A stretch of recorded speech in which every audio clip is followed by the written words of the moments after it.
Hello friends, எல்லாரும் நல்லா இருக்கீங்களா? நான் சூப்பராக இருக்கேன். இன்னைக்கு வந்து என்ன இதை பற்றி பார்க்க போகிறோம் நான் வீடியோ. நம்ம ஏற்கனவே ஒரு வீடியோ போட்டோம். அன்னூரில் பிளேயர்ஸ் பிரேக்கு ஆலோ பிளாக் மிஷினில் பிளேயர்ஸ் பிரேக் அடிக்கிறத பற்றி ஒரு வீடியோ போட்டோம். நல்ல வரவேற்பு, நல்ல வியூஸ் போயிருக்கு. காரணம் என்னென்னா, தேவைப்படுது மக்களுக்கு. ஏன்னா நம்மளுக்கு சின்ன பட்ஜெட்டில் நான் முடிஞ்ச அளவுக்கு ஹை லெவலில் இருக்கிறவங்க எப்படியும் பொழைச்சிக்கிறாங்க. நம்ம லோ பட்ஜெட்டில் ஒரு மீடியமாக இருக்கிறவங்களுக்கு தேவை. நம்மளுக்கு மிடில் கிளாஸ் ஆளுங்களுக்கு நம்மளுக்கு ஒரு பிஸ்னஸ் தேவைன்னு சொல்லிட்டு புரியுது எனக்கு. அதனால தான் நம்ம ஆலோ பிளாக் அடிக்கிறவங்க அதையும் சேர்த்து அடிச்சுக்காங்க அப்படின்றதுக்காக தான் நான் இது போடுறேன். நீங்கள் பெரிய லெவலில் பண்ணணும்னு நினைக்கிறவங்க நிறைய பேர் கால் பண்ணி எனக்கு 5000 10,000 அடிக்கணும் அப்படின்றாங்க. இந்த மிஷினில் அப்படி அடிக்க முடியாது. அதிகபட்சம் 3000 அடிக்கலாம், அவ்வளோதான். அப்படி இருக்கிறவங்க மட்டும் இது போடுங்க. அதே மாதிரி நிறைய பேர் கால் பண்ணி இந்த மாதிரி அந்த மாதிரி ஸ்டெப் பை ஸ்டெப்பாக ஆலோ பிளாக் அடிக்கிறத பற்றி சொல்லுங்கண்ணா. இந்த மாதிரி பிளேயர்ஸு எத்தனை ஜல்லி எத்தனை டெஸ்ட்டு எப்படி போட்டு எப்படி குவாலிட்டி கொண்டாடுறது அப்படின்ட்டு ஒரு வீடியோ போடுங்க அப்படின்னு சொன்னாங்க. அதனால தான் இந்த வீடியோ வந்து எதுக்குன்னா, ஆலோ பிளாக் கல் ஸ்டெப் பை ஸ்டெப்பாக எத்தனை பாயிண்ட்லி ஜல்லி எத்தனை பாயிண்ட்லி டெஸ்ட்டு கல் எப்படி வரணும் எப்படி அவுட்புட்டு அப்படின்ற அளவுக்கு இந்த வீடியோ எடுத்திருக்கேன். நம்ம கம்பெனிலே எடுத்திருக்கேன். இந்த மாதிரி ஏற்கனவே ஒரு வீடியோ போட்டேன் ஒரு 1.5 வருஷத்துக்கு முன்னே. இருந்தாலும் இப்போ இருக்கிறவங்க கேட்குறாங்க.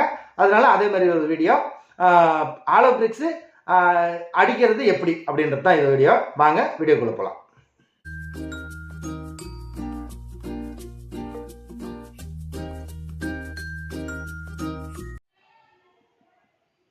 இதுதான் நம்ம கம்பெனி. இது வந்து எங்கே இருக்குன்னா, ஏற்கனவே சொல்லத்தான், தருமபுரி மாவட்டம் பாப்பாரப்பட்டி இதில் தான். இங்கே தான் நம்ம கம்பெனி. இது வாடகை இடம் தான், சொந்த இடம் கிடையாது. வாடகை இடத்துல தான் நான் வச்சுருக்கேன். ஒரு 6 வருஷம் ஆச்சு இந்த இடத்துல நான் கம்பெனி போட்டு. அதுக்கப்புறம் தான் இந்த கல்யாண மண்டபம் இதெல்லாம் வந்துச்சு. இருந்தாலே நம்ம கஸ்டமர் இந்த சைடில் பில்டிங் வந்துட்டு இருந்தாலும் கூட கொஞ்சம் நம்ம ரெகுலர் கஸ்டமர் வந்துட்டு தான் இருக்காங்க. நல்லா போயிட்டுருக்கு. இப்போ நான் அதிகமாக வெளியில் சுற்றுறதுனால நம்ம ஃப்ரெண்டை ஒருத்தர் பார்த்து சொல்லி விட்டுனுங்கிறேன் கம்பெனியை. கல் நல்லா தான் பண்ணிகிட்ருக்கோம். நான் அப்பப்போ வரும்போது இது வந்து கம்பெனி பார்த்துக்கின்னு எல்லாமே பண்ணிகிட்ருக்கோம். நம்மளுக்கு தேவை குவாலிட்டி கரெக்டாக இருக்கணும். தொட்டி கலம் தான் நம்மளுது எப்போயுமே. அப்போ வந்து நம்ம கிட்டத்தட்ட 2 வருஷம் ஆச்சு 3 வருஷம் ஆச்சு நான் கம்பெனி தொட்டி கலம் மாற்றி. இதில் பாருங்க 2 கலம் தான் இருக்குது. தண்ணியில் வந்து க்யூரிங் பண்ணுற மாதிரி. இது வந்து சைஸ் வந்து பார்த்திங்கன்னா 16க்கு 60 12க்கு 60 2 கலம் தான் போயிருக்கு நம்மளுது. இது வந்து வெறும் சிப்ஸில் மட்டும் அடிச்சுது. ஃபஸ்ட்டெல்லாம் அரைஜல்லி போட்டு அடித்தோம். கொஞ்சம் ஃபினிஷிங் கேட்குறாங்க. அதனால் சிப்ஸ் மட்டுமே போட்டு அடிச்சிருக்கு.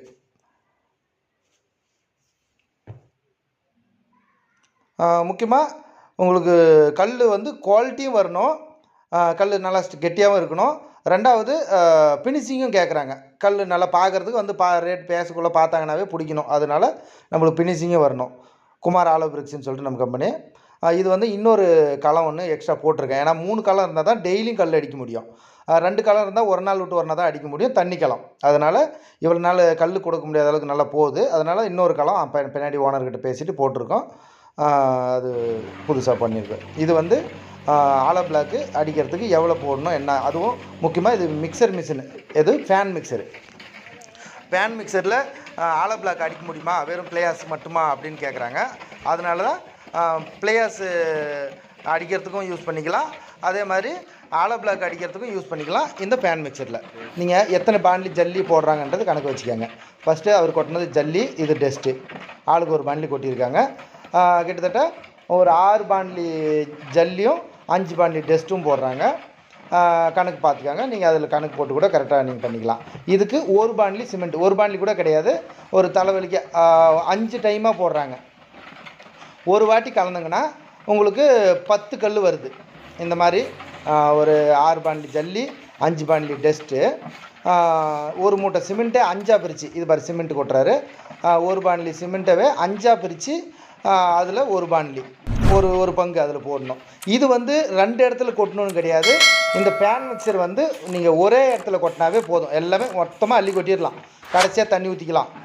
இதில் வந்து கணக்கே கிடையாது, பக்கா மிக்சிங் வந்துடும் உங்களுக்கு. அந்த மிக்சரில் கலக்கிறது எந்த இடத்துல தண்ணி ஊற்றுறங்களோ எந்த இடத்துல ஜல்லி போடுறாங்களோ அது அந்தந்த இடத்துலையே அப்படியே உட்காந்துக்கிறதுனால உங்களுக்கு மிக்சிங் ஒழுங்காக வர்றதில்ல. சில பேர் கல் வந்து பாதி கெட்டியாக வருது, பாதி லூஸாக வருது, ஒரு கல் கெட்டியாக வருது அப்படின்னு சொல்கிறாங்க. இது வந்து ஒன்றா போட்டு முழுசாக தண்ணி ஊற்றி நம்மளுக்கு எல்லாமே கண்ணுக்கு தெரியும், நல்லா கலங்கும். இதில் வந்து 2 வீல் வரும். நான் வந்து ஒரு வீலை கழட்டி வச்சுட்டேன். ஏன்னா பிளேயர்ஸ் மிஷினுக்கு தான் நம்மளுக்கு ஓவராக மெரிக்கணும். ஆலோ பிளாக்குக்கு அப்படி ஒன்றும் மெரிக்க தேவையில்லை. லோடு கொஞ்சம் அதிகமாக எடுக்கும்னு சொல்லிட்டு ஒரு வீலை கழட்டி வச்சுட்டேன். இது வந்து தண்ணி பார்த்து முழுசாக கண்ணுக்கு தெரியறதுனால ஃபேன் மிக்சரில் ஆலோ பிளாக் போடுறது இன்னும் 2 கல் சேர்த்து கூட அடிக்கலாம். அந்தளவுக்கு கல் ஸ்ட்ராங் வந்துடுது. இது பாருங்கள், ஓப்பன் பண்ணி ஈஸியாக அவங்களே ஜல்லி அள்ளி கொட்டிவிட்டு அவங்களே வந்து கூட எடுத்துக்கலாம். இது திருப்பி கொட்டுற வேலை கிடையாது. நல்லா பளபளன்னு கரெக்டாக தண்ணி என்ன வேணுமோ கரெக்டாக வச்சு லாக் பண்ணிக்கின்னு எடுத்துக்கலாம். இது வந்து திருப்பி கொட்டுற வேலை கிடையாது. இப்போ 4 பேர் செய்கிற இடத்துல 3 பேர் கூட செய்யலாம்.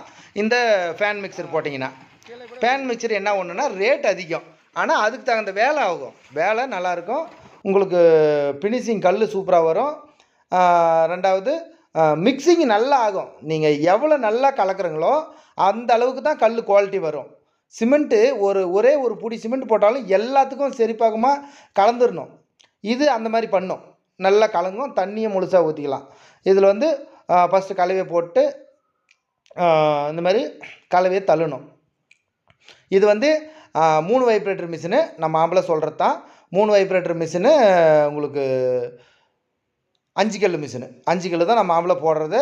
தேவைப்படுறவங்களுக்கு 6 கல் போட்டுக்காங்க. ஆனால் 5 கல் மிஷினு கொஞ்சம் ஈஸியாக இருக்கும். உங்களுக்கு இந்த தண்ணி கலத்தில் தரும். இது வந்து வைப்ரேட்டர் போட்டாங்கன்னா அந்த கலவை நான் கொஞ்சம் உயரமாக விட்டுட்டு இந்த பட்டனை அமுத்துனங்கன்னா கலவை உள்ளே இழுத்துக்கும்.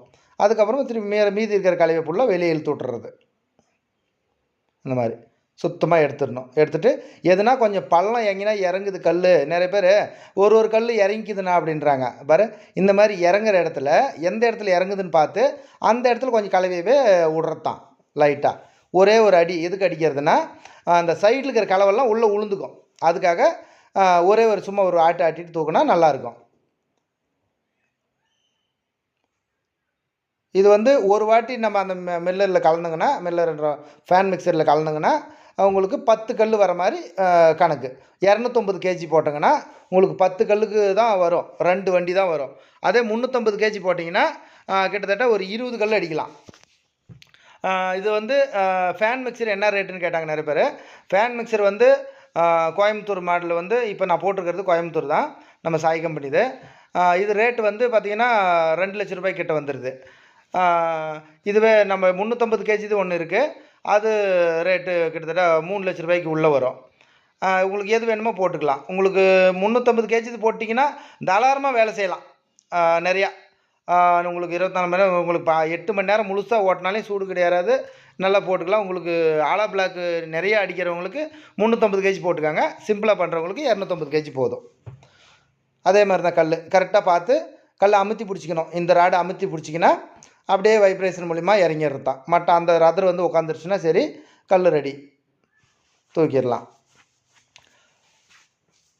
இதுதான் முக்கியமாக. அந்த வைப்ரேஷன் போட்டுட்டு கல்லை உயரமாக கலவையை தள்ளி விட்டுட்டு வைப்ரேஷன் போட்டுட்டு அந்த கலவை இழுக்கும் கொஞ்சம். அதுக்கப்புறம் அந்த மஞ்சள் பட்டன் தான் வைப்ரேஷன்ன்றது. அதுக்கப்புறமா மீதி இருக்கிற கலவை ஃபுல்லாக வெளியே வலிச்சிட்டு கல் ஹைட்ராலிக் வச்சு அமுத்தி பிடிக்கிறது தான். ஈஸியான மெத்தட் தான். நீங்கள் இதை பார்த்தும் பண்ணலாம். முக்கியமாக இது கல் என்ன குவாலிட்டி வரணும்னு சொல்லிட்டு நம்ம டைமிங் செட் பண்ணணும் உள்ள. அது வீடியோ நிறைய போட்டிருக்கேன் நான். உள்ள என்ன எவ்வளோ நம்ம இது வருது அப்படின்னு சொல்லிட்டு டைமிங் செட் பண்ணணும். கல் பாருங்கள், இது வந்து வெறும் சிப்ஸு மட்டும்தான். Chips test. சிப்ஸுன்றது வந்து 6 mm.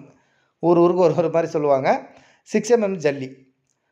இது பாருங்கள், கல் அடித்த உடனே மேலே ஏறி நடக்கலாம்.